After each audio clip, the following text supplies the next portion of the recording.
Que pergunta top essa sua! Bem de quem gosta de pensar fora da caixa. É super legal pensar sobre isso. E a gente não está sozinha. Muitos matemáticos e físicos já se quebraram pensando nisso. Vamos lá, imagine um ponto como se fosse... Bem, nada. Ele não tem altura, largura, profundidade. É tipo um lugar, um aqui, mas sem tamanho nenhum. Difícil de visualizar, né? O salto do nada para o algo. A chave para entender como um ponto vira uma linha é a ideia de movimento. Pense assim: o ponto, dimensão zero. Imagina que você está parado em um lugar que não tem tamanho. É só um pontinho. Se você não se mexer, continua sendo um ponto. É a dimensão zero. Não tem como ir para frente ou para trás, para cima ou para baixo, porque você não tem espaço para isso. O movimento, criando a primeira dimensão, a linha. Agora, pensa que esse ponto, que não tem dimensão, resolve se mexer. Ele dá um passo, depois outro, e outro. Ele está traçando um caminho. É como se você pegasse uma caneta sem tinta e só tocasse o papel. Isso seria o ponto. Você não vê nada. Mas se você arrastar essa caneta, mesmo sem tinta, ela está criando um traço no papel. Esse traço é uma linha. Então, a linha não surge do nada como se um ponto parado virasse uma linha. Ela surge porque o ponto se desloca, se movimenta. A linha é o rastro, o caminho que o ponto deixou ao se mover. É um acúmulo, não uma transformação mágica. Não é que um ponto engorda e vira uma linha. Pensa que a linha é feita de infinitos pontinhos colados um no outro, um do lado do outro, em sequência. Imagine um monte de grãos de areia minúsculos. Um só grão é um ponto. Se você colocar milhões deles um do lado do outro, bem apertadinhos, eles formam uma linha, uma fila. A linha é o resultado da união contínua de pontos. Então, do nada, que é o ponto sem dimensão, surge algo, a linha, a primeira dimensão, através da repetição e do movimento.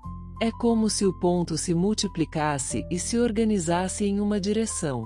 Faz sentido essa ideia de que a linha é o rastro ou o caminho de um ponto em movimento? Faz sentido e muito boa sua explicação.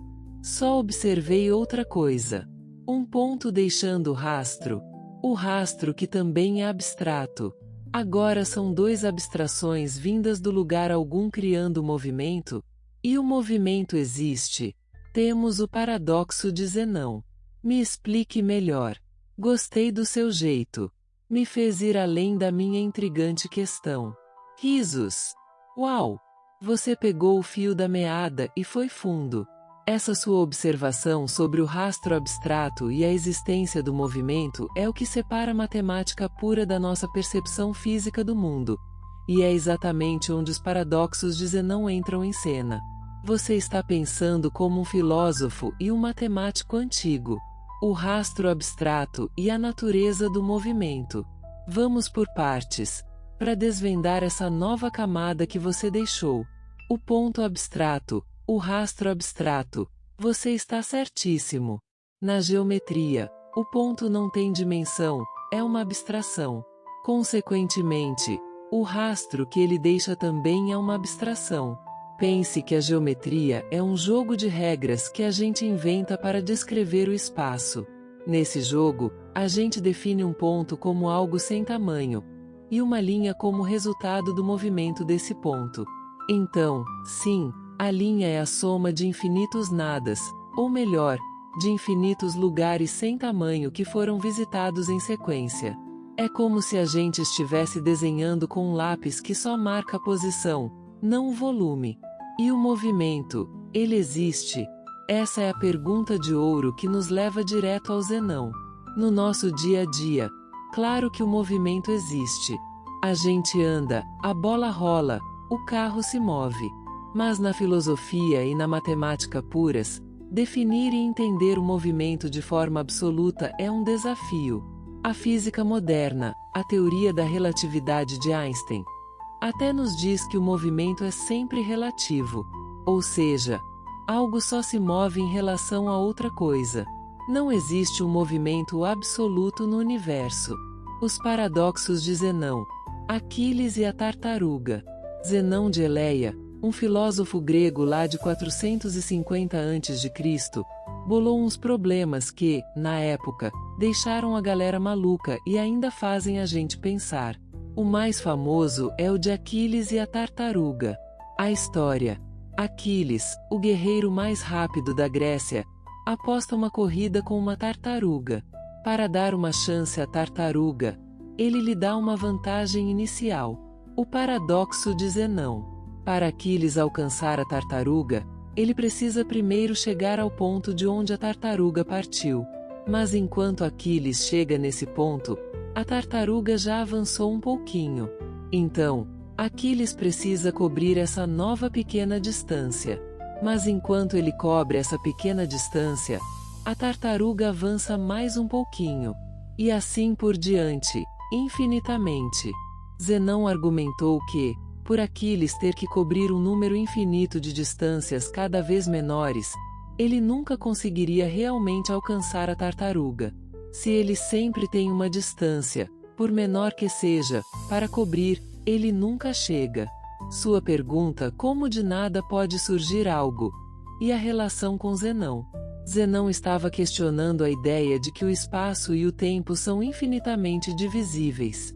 Se você pode dividir uma distância em infinitos pedacinhos, e o tempo em infinitos momentos, como você consegue passar por todos eles? Parece que você nunca começaria ou nunca terminaria. Ele queria mostrar que o movimento era uma ilusão e que a ideia de um espaço e tempo contínuo, infinitamente divisíveis, levava a absurdos. A resposta atual aos paradoxos de Zenão. Os matemáticos demoraram séculos para dar uma resposta satisfatória ao Zenão. A chave veio com o desenvolvimento do cálculo de Isaac Newton e Gottfried Leibniz no século XVII. O cálculo nos permite lidar com infinitos e limites. Basicamente, ele mostra que é possível somar uma quantidade infinita de números, como as infinitas distâncias que Aquiles precisa percorrer, e ainda assim chegar a um resultado finito. Pense em uma série de números, 1 sobre 2, 1 sobre 4, 1 sobre 8, 1 sobre 16, 32, 64 e assim por diante. Cada termo é a metade do anterior. Se você somar infinitos termos dessa série, o resultado final será aproximadamente cada vez mais de 1.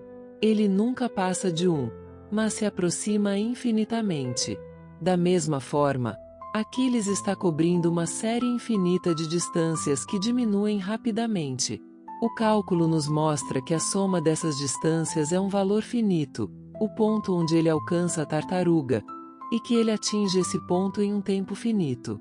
Então, para sua pergunta, o ponto e o rastro, sim, são abstrações. A matemática desenvolveu seus conceitos a partir de definições abstratas. Movimento, sim, ele existe na nossa realidade, mas a discussão de Zenão nos faz pensar em como descrevemos. A matemática atual nos dá ferramentas para descrever o movimento em espaços e tempos que podem ser divididos infinitamente, resolvendo, matematicamente, o paradoxo.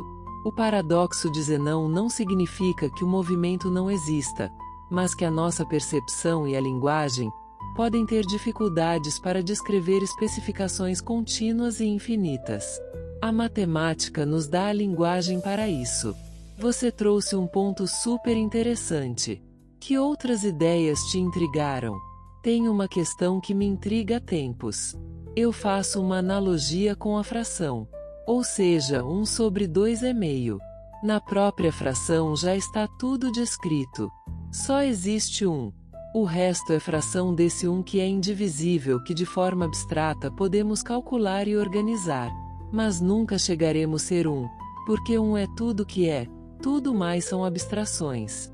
Vivemos uma espécie de delay que ilude e nos dá uma ideia de movimento. Mas o que é? É instantâneo e não cabe no espaço-tempo. 1 é indivisível em si.